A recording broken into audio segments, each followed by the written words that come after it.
하나님께서 오늘 우리에게 주시는 말씀은 하박국 3장 16절에서 19절 말씀입니다. 하박국 3장 16절에서 19절 말씀을 함께 교독하겠습니다. 내가 들었으므로 내 창자가 흔들렸고 그 목소리로 말미암아 내 입술이 떨렸도다. 무리가 우리를 치러 올라오는 환난 날을 내가 기다림으로 썩이는 것이 내 뼈에 들어왔으며 내 몸은 내 초소에서 떨리는도다.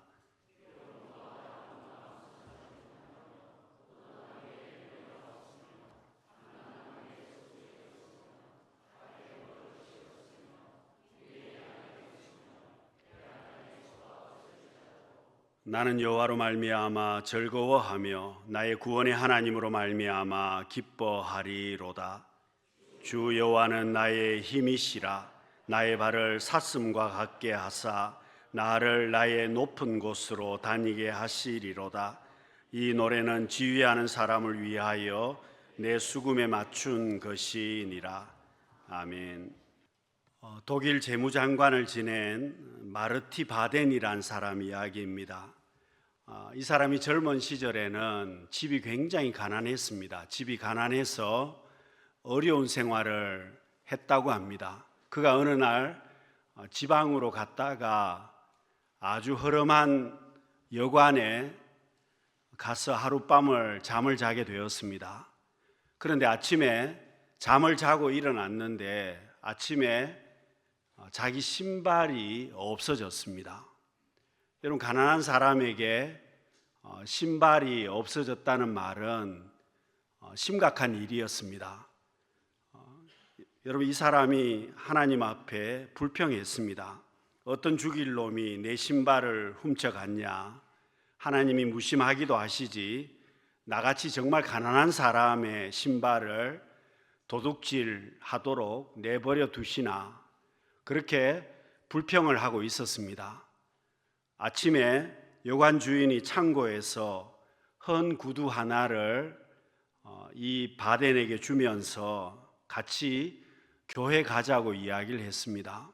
여러분, 바덴이 이 여관 주인을 따라서 교회에 갔습니다. 한 자리에 앉았는데 옆에 있는 사람을 보고 이 바덴이 깜짝 놀랐습니다.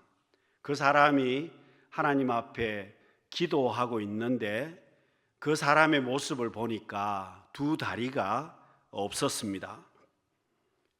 자기는 신발이 없어서 신발이 아침에 사라졌기 때문에 아침 계속 원망하며 불평하면서 교회까지 왔는데 교회에서 자기 옆자리에 앉은 사람을 보니까 신발이 없는 것이 아니라 두 다리가 없었습니다. 바덴이 그때 깨달았습니다. 저 사람은 신발이 아니라 두 다리를 다 잃어버렸구나. 나는 지금 가난하지만 나중에 신발을 사서 신으면 되는 것인데, 이 사람에게 깨달음이 있었고 바덴의 삶의 변화가 왔습니다.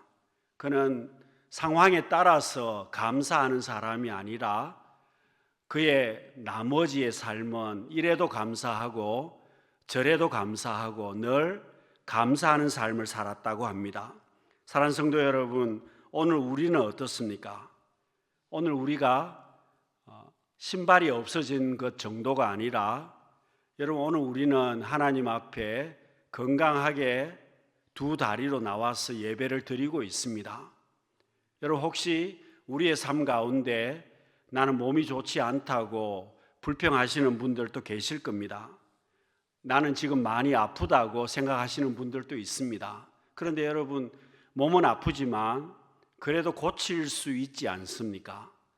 여러분, 우리의 삶이 심각한 어려움이 있다고 하더라도 무엇보다도 지금 내가 살아있으니 감사해야만 합니다. 여러분, 10분만 생각을 해보면, 10분만 감사의 제목을 찾아보면 감사의 제목이 정말 많습니다. 여러분, 하나님께서 이스라엘 백성들에게 절기를 지키라고 말씀하셨습니다. 왜 절기를 지키라고 말씀하셨느냐 하면 이스라엘 백성들이 하나님의 은혜를 까먹지 않도록 절기를 지키라고 말씀하셨습니다. 유월절을 지키고 맥추절을 지키고 수장절을 지키라고 말씀하셨습니다. 유월절은 이스라엘 백성들이 애굽에서 해방받은 날이었습니다. 수장절은 곡식을 다 추수하는 날이었습니다. 오늘날 추수감사주일입니다. 맥추절은 곡식을 처음 추수한 날을 이야기합니다. 곡식을 처음 추수할 때, 그리고 곡식을 마지막으로 다 추수할 때 하나님 앞에 감사하라고, 하나님의 은혜를 잊어버리지 말라고 절기를 지키라고 말씀하셨습니다. 여러분, 사람들에게, 이스라엘 백성들에게, 오늘 우리들에게 왜 하나님께서 절기를 지키라고 하시겠습니까? 하나님의 은혜를 잊지 말라는 겁니다. 여러분, 사람의 모습이 그렇습니다. 은혜는 물에 새긴다고 했습니다. 원수는 돌에 새긴다는 속담이 있지 않습니까? 뭘 이야기하는 겁니까? 은혜는 쉽게 잊어버린다는 겁니다. 원수는 잊어버리지 않습니다. 사실 거꾸로 살아야 되는데 그렇게 살지 않습니다. 여러분, 예수님께서 10명의 나병 환자들을 고쳐주셨습니다. 그런데 한 명은 그 고쳐주심에 감사해서 다시 돌아와서 예수님 앞에 감사를 했습니다. 여러분, 10명 가운데 한 사람이 감사를 한 겁니다. 여러분, 뭘 이야기하겠습니까? 감사를 하는 사람이 얼마나 감사하느냐? 10% 정도 감사하는 겁니다. 1000명의 교인이 있으면 진정한 감사는 100명만 한다는 뜻입니다. 여러분, 수많은 사람들 중에 내가 하나님 앞에 감사로 나아가는 사람은 10%가 되지 않는 것입니다. 여러분, 오늘 본문의 하박국 선지자는 어려운 가운데서도 감사했습니다. 16절 말씀을 보시면은요, 전쟁의 소문을 들었습니다. 내가 들었으므로 내 창자가 흔들렸고 그 목소리로 말미암아 내 입술이 떨렸도다. 지금 전쟁이 곧 일어나게 될 것이라는 소문이 들립니다. 이건 소문이 아닙니다. 왜냐하면 바벨론 제국이 일어나서 주변의 나라들을 정복하기 시작했습니다. 이미 바벨론 주변에 있는 나라들이 정복당했고 그 바벨론의 군대가 계속해서 남쪽으로 진군을 하고 있는 그런 상황입니다. 그러면 얼마 지나지 않아서 조금만 시간이 지나면 이스라엘 땅으로, 유다 땅으로 공격해 들어올 것인데 소문이 아니라 시간이 정해져 있는 시간이라는 겁니다. 얼마 지나지 않으면 전쟁이 일어나게 될 것이고, 더 큰 문제는 이스라엘이 그 바벨론 제국을 맞아서 나라를 지킬 수 있는 준비가 전혀 되지 않았다는 겁니다. 국력이 바벨론 제국을 이길 수도 없고 나라를 방어할 수도 없고, 그리고 경제도 엉망이고 사회도 지금 엉망이기 때문에 방법이 없는 진퇴양난의 그런 상황을 지금 하박국 선지자가 맞이하고 있는 것입니다. 여러분, 그런 상황 속에서도 하박국은 감사로 하나님 앞에 나아갑니다. 여러분, 하박국 선지자가 이런 어려운 상황 속에서도 어떻게 감사할 수 있었겠습니까? 하박국 선지자에게 깨달음이 있었습니다. 여러분, 우리가 감사하려면 먼저 깨달음이 있어야만 합니다. 여러분, 우리가 신앙생활을 하면서 처음 내가 주님 만났을 때에 뜨거움이 있었습니다. 처음 내가 신앙생활을 할 때에 열정이 있었습니다. 뜨거움과 열정이 있었는데 시간이 흐르다 보니까 그 열정이 지금 다 식어버렸습니다. 여러분, 부부가 처음 만나고 사랑할 때는 뜨거움이 있었습니다. 그런데 몇 년을 살다 보니까 그 사랑이 다 식어지는 집들이 많습니다. 여러분, 그렇습니다. 아무리 뜨거움이 있더라도 감정적인 것들은 시간이 조금 지나면 다 식어버립니다. 여러분, 기도의 제목도 그렇습니다. 내가 하나님 앞에 기도했습니다. 하나님께서 내게 응답을 해 주셨습니다. 응답을 받을 때 얼마나 기뻐합니까? 응답을 받았을 때 기뻐하고 감사했는데 조금만 시간이 지나면 그 응답을 받은 그 기쁨이 다 사라져 버립니다. 그래서 여러분, 감정이나 이런 것들은 시간이 좀 지나면 다 식어버린다는 겁니다. 그러나 여러분, 깨달음은 평생을 가는 것입니다. 한번 내가 깨달으면 내가 죽을 때까지 기억합니다. 여러분, 마태복음 13장 23절에 보시면은요, 좋은 땅에 뿌려졌다는 것은 말씀을 듣고 깨닫는 자니, 여러분 30배, 60배, 100배의 열매를 거두려면 내 마음이, 내 심령이 깨달음이 있어야 한다는 겁니다. 깨달음이 있는 사람이 열매를 맺는다는 것을 말씀하는 겁니다. 만일 내 심령에 깨달음이 없으면 그 사람은 열매를 맺을 수가 없습니다. 여러분, 살아가면서 어떤 어려움을 당하면, 큰 어려움을 겪으면 그 어려움을 통해서 사람은 깨달음을 얻게 됩니다. 여러분, 요나가 정말 고집이 센 선지자였습니다. 하나님께서 니느웨로 가서 말씀을 전하라고 하는 것, 요나가 너무 싫었습니다. 여러분, 왜 싫었겠습니까?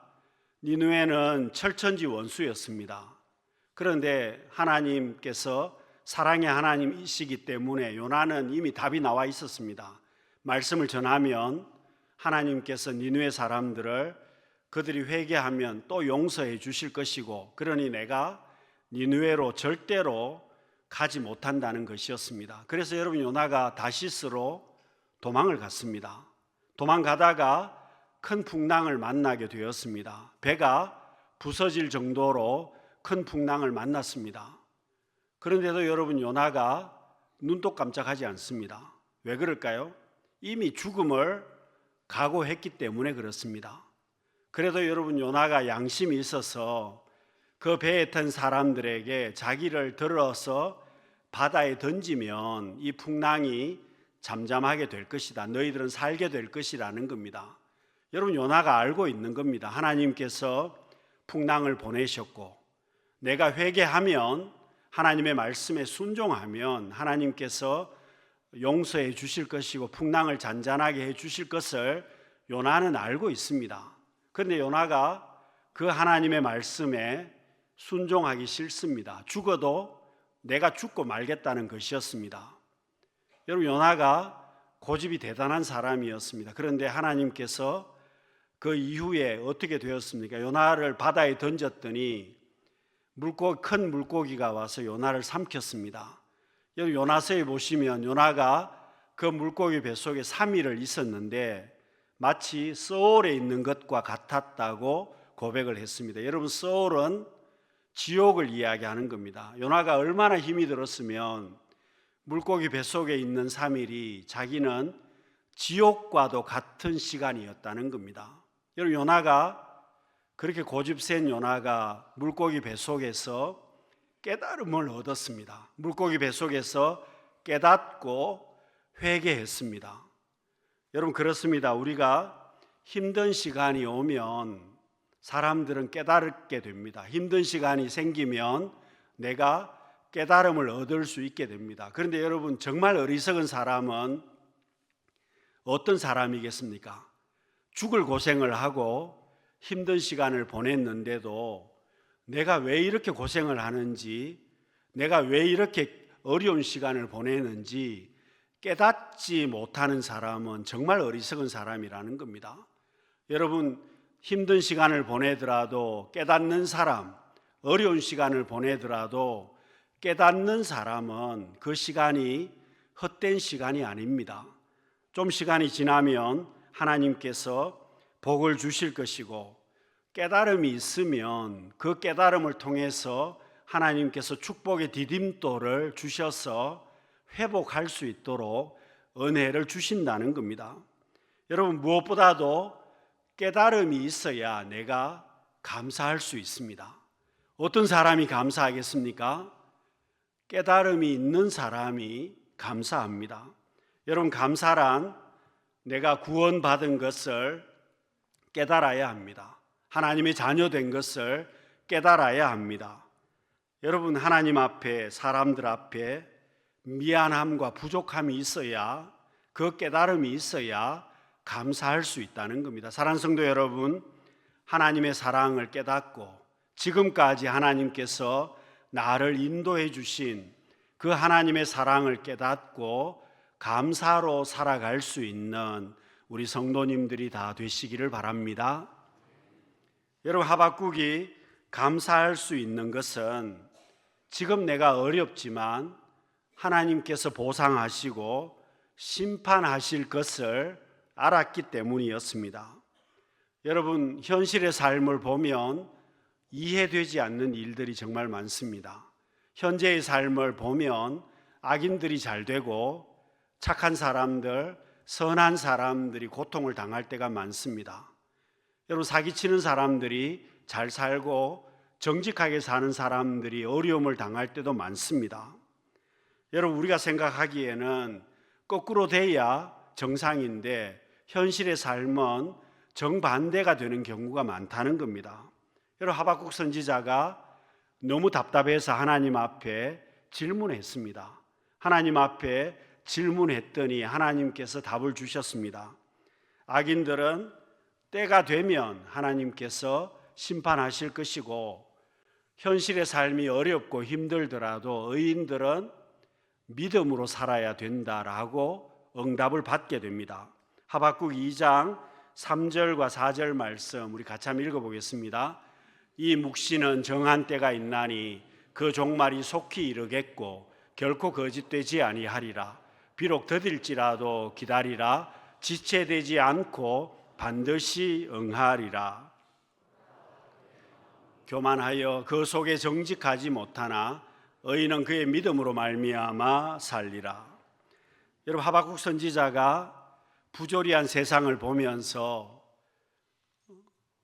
답을 이렇게 얻었습니다. 하나님 앞에 그가 찾은 해답은 눈앞에 보이는 것은 거꾸로 가는 세상처럼 보이지만 세상을 길게 보면 악인은 망하고 의인은 복을 받는다는 겁니다. 하나님께서 반드시 심판하신다는 겁니다. 그러면 의인은 어떻게 살아야 되느냐? 부조리한 세상에서 살면서도 믿음으로 살아야 된다라고 말씀합니다. 그래서 여러분, 하박국 선지자가 17절과 18절에 보시면 감사하는 겁니다. 무화과 나무가, 포도나무가, 감람나무가 열매가 없고 밭에 먹을 것이 없고 우리의 양과 외양간에 소가 없는데도 감사하겠다는 겁니다. 여러분, 이게 심각한 이야기입니다. 여러분, 우리는 살 수 있는 방법이 생명 유지를 하는데, 살아가는데 꼭 필요한 것만 있으면 살 수 있습니다. 여러분, 산속에 들어가서 살더라도 최소한의 필요한 것들만 있으면 살 수가 있습니다. 여러분, 지금 하박국 선지자가 이야기하고 있는 것은 꼭 필요한 것들이었습니다. 이스라엘 백성들에게 제일 필요한 나무가 뭐냐? 포도나무, 감람나무, 무화과나무였습니다. 열매를 맺는 나무가 이것밖에 없는 겁니다. 그리고 밭에 소출이 있어야 먹고 살 수 있지 않습니까? 그리고 양과 소가 있어야 목축하는 사람들인데 양과 소가 없으면 먹고 살지 못합니다. 그리고 하나님 앞에 제사도 못 드립니다. 그러면 얼마나 심각하겠습니까? 이게 없어도 하박국 선지자는 감사하겠다는 겁니다. 왜냐하면 하나님께서 살아계신 하나님이시기 때문입니다. 하나님께서 살아계신 하나님이시기 때문에 내 삶에 필요한 것들이 없어도 감사하겠다는 것이었습니다. 왜냐하면 때가 되면 하나님께서 심판하시고 때가 되면 하나님께서 보응하실 것을 하박국은 믿었기 때문입니다. 사랑하는 성도 여러분, 오늘 추수감사주일입니다. 여러분, 우리가 어떤 상황에서도 감사할 수 있는 이유가 뭐겠습니까? 어떤 상황 속에서도 내가 감사할 수 있는 것은 하나님께서 살아계신 하나님이시기 때문입니다. 하나님께서 여전히 우리와 함께 하십니다. 그래서 여러분, 우리가 어떻게 살아야 되느냐? 우리의 삶은 하나님께서 보응하실 것을 믿고 살아야만 합니다. 그래서 감사로 살아야 한다는 것입니다. 여러분, 하박국 선지자가 감사할 수 있었던 것은 그가 믿음으로 살았기 때문입니다. 하나님께서 하박국 선지자에게 말씀하신 것은 감사로 살라는 겁니다. 어떻게 감사할 수 있느냐? 믿음이 있기 때문에 감사로 살 수가 있었습니다. 여러분, 하박국 2장 4절에 보시면 의인은 그 믿음으로 말미암아 살리라. 어떤 믿음입니까? 하나님을 의지하는 믿음입니다. 어떤 상황 속에서도 감사하는 믿음입니다. 여러분, 우리는 믿음과 행위를 분리할 때가 많습니다. 그런데 여러분, 진정한 믿음은 믿음과 행동이 분리되지 않습니다. 여러분, 아브라함을 믿음의 조상이라고 이야기하는 것은 그가 믿음으로 행동했기 때문이었습니다. 그래서 여러분, 믿음이라고 하는 것은 반드시 행동이 따라와야 그 믿음이 하나님 앞에 올바른 믿음입니다. 여러분, 아브라함이 본토 친척 아비집을 떠났습니다. 가나안 땅에서 말씀으로 살았습니다. 나중에 이삭을 하나님 앞에 올려드립니다. 뭘 이야기하는 겁니까? 그저 믿음으로 살았다는 말은 하나님 앞에 행동에 옮기면서 믿음으로 살았다는 것을 이야기합니다. 그래서 아브라함을 믿음의 조상으로 말하지 않습니까? 여러분, 하박국이 믿는 하나님은 어떤 하나님이십니까? 19절 말씀해 보시면 주 여호와는 나의 힘이시라. 하나님은 나의 힘이 되신 하나님이시라는 겁니다. 그 하나님을 하박국은 믿었습니다. 그래서 하박국은 없어도 감사할 수 있는 것이고 어려워도 감사할 수 있는 것이고, 여러분, 모든 것이 다 사라지더라도 하나님은 사라지지 않는다는 믿음이 있었습니다. 모든 것이 다 없어져도 살아계신 하나님이 나와 함께 하신다는 믿음이 있기 때문에 감사할 수 있었다는 겁니다. 사랑하는 성도 여러분, 우리가 왜 감사하지 못하겠습니까? 형편이 어려워서 감사를 못하는 것이 아니라 따져보면 내 믿음이 없기 때문에 감사하지 않는 것입니다.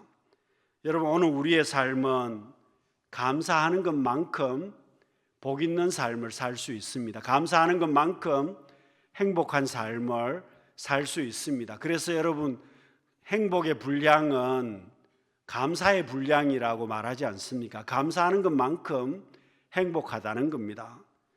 여러분, 비교하는 마음을 가지고 살면, 시기하고 질투하는 마음을 가지고 살면 그 사람은 평생 불행할 것입니다. 여러분, 사울이 그랬습니다. 자기가 왕이었습니다마는 다윗과 비교를 했습니다. 여러분, 다윗이 골리앗을 죽였을 때에 여인들이 노래를 불렀습니다. 그 노래를 듣고 사울이 불평하기 시작합니다. 시기하고 질투하기 시작했습니다. 여러분, 사울의 삶은 그것 때문에 일평생을 불행한 삶을 살 수밖에 없었습니다. 여러분, 오늘 우리는 어떻습니까? 여러분, 우리가 감사하면서 살고 계십니까? 여러분, 만일 사울이 그때 불평하지 아니하고 다윗이 골리앗을 죽였을 때에 감사했더라면 여러분, 사울의 삶은 180도 완전히 달라지게 되었을 겁니다. 여러분, 사울이 감사하지 못했기 때문에 그의 삶은 후회할 수밖에 없는 인생이 되고 말았습니다. 여러분, 오늘 우리도 그렇습니다. 1년 동안 여러분 어떻게 살아오셨습니까? 후회 막심한 삶을 살아오셨습니까? 여러분, 더 이상 후회하지 않으려면 우리는 어떤 상황 속에서도 감사할 수 있어야만 합니다. 여러분, 나이가 들면 섭섭하기도 하고 불평하실 수 있는 그런 상황들이 참 많습니다. 그런데 여러분, 유행가 노래 가사에 내 나이가 어때서 그렇게 노래가 있습니다. 그런데 노래는 잘 부르는데 그 나이까지 살게 해 주셨는데 감사하지는 않습니다. 여러분, 우리가 그렇습니다. 나이를 먹게 해 주신 하나님 앞에 당연히 감사해야 된다는 겁니다. 왜냐하면 그때까지 살지 못하는 사람들이 얼마나 많은지 모릅니다. 그런데 여러분, 우리가 노래는 부르면서도 감사는 하지 않습니다. 여러분, 지금 1분만 숨을 참아 보시면 여러분, 하나님께서 조금만 멈추시면 우리의 삶은 굉장히 어려워질 수밖에 없습니다. 여러분, 숨 쉬는 것조차 하나님의 은혜를 누리고 있습니다. 지금 형편이 어렵다고, 내가 건강이 좋지 못하다고 불평하시는 분들도 계실 것입니다. 그런데 여러분, 잠언에 뭐라고 말씀하고 있습니까? 산 개가 죽은 사자보다 낫다고 말씀합니다. 여러분, 아무리 백수의 제왕이라고 하는 사자라고 하더라도 죽으면 아무것도 아니라는 겁니다. 여러분, 그렇지 않습니까? 지금 형편이 아무리 어려워도, 내가 몸이 아무리 아파도, 자녀들에게 정말 큰 문제가 있다고 하더라도 아직 내가 하나님 앞에 살아있고 하나님의 은혜를 누리고 있다면 우리는 당연히 감사해야 될 것입니다. 사랑하는 성도 여러분, 내가 예수 믿고 하나님의 자녀가 되었습니다. 이것만 해도 우리는 감사로 살아야만 합니다. 지금까지 하나님께서 우리의 삶 가운데 은혜를 주셨습니다. 생명을 연장해 주셨습니다. 살아갈 수 있도록 필요한 것들을 공급해 주셨습니다. 그 하나님 앞에 남은 생애로 감사로 살아갈 수 있는, 하박국처럼 믿음으로 감사할 수 있는 우리 모든 성도님들이 되시기를 바랍니다. 기도하겠습니다. 사랑이 많으신 하나님 아버지, 우리의 삶 가운데 고통스러운 문제가 있습니다. 어려운 일들이 아직 많이 남아 있습니다. 그럼에도 불구하고 저희들 하나님이 살아계신 하나님이시기에, 그 하나님께서 나와 함께 하시기에 우리가 믿음으로 감사하는 저희들 되게 하여 주시고, 감사함으로 후회가 없는 복 있는 삶을 살아갈 수 있는 우리 모두가 되게 하여 주옵소서. 예수님 이름으로 기도드립니다. 아멘.